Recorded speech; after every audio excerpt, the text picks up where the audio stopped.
we were away for a little bit. Who would notice? I think people notice. You think they notice? The people are clamoring for their booth babble. Yes. I'm sure they are. When was the last time you moved? You know, Moving's the worst. I think I have moved 10 or 11 times. And each time you take all that stuff that you've accumulated, put it in boxes, put it in bags, and you move it. And you think, oh, this is going to be just fine. I'm not going to have that much.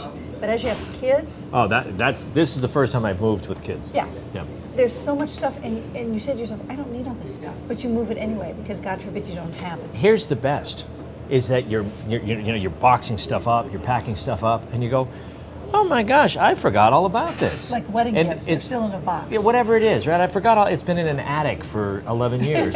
And then what do? You move it again. You move it. Like, if you didn't even realize you had it for the last 12 years, why do you need it? That's the key when you're moving, is what do you keep and what do you just get rid of?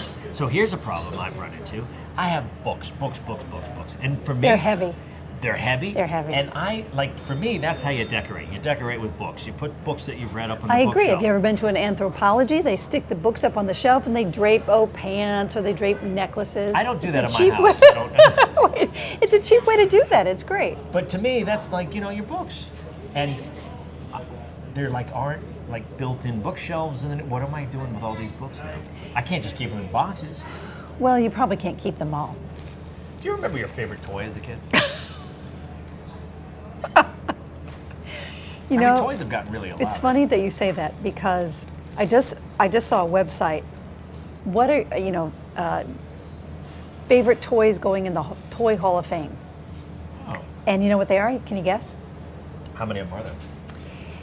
I don't know exactly. Maybe a dozen. Can you give me one? How about Tonka truck? No, but the Hess trucks. Raggedy Ann, Operation, the game Operation. I never had a G.I. Joe. Why? I don't know. You have something against him? I just never Your had mom one. never bought you one. Do you feel bad about that? No. I don't really have any feeling about it at all. What was the shows you watched when you were a kid?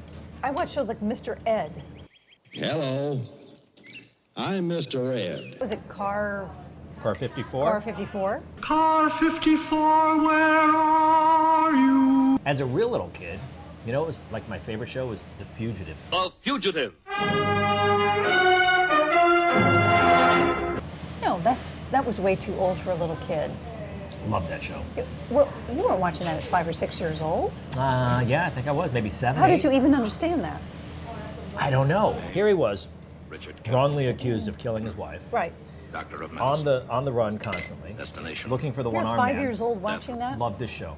Loved the show. I think I would have called in DCF. Despite the fact that the law was always right on his tail, he had to stop and help people. Remember, he was always stopped because he was a doctor. And as I got older, then I liked Get Smart. Loved Get Smart. I had a big crush for a kid on 99. No, he knocked me out too. And then the Avengers. Oh yeah. Yeah. I had a big crush on her too. Diana Rigg. Yeah. Big crush on her. Yeah. So here I am with the Avengers, and all you got is Mr. Ed.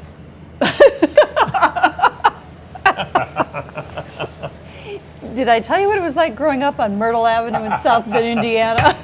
I'm gonna read about it. Yes, you are.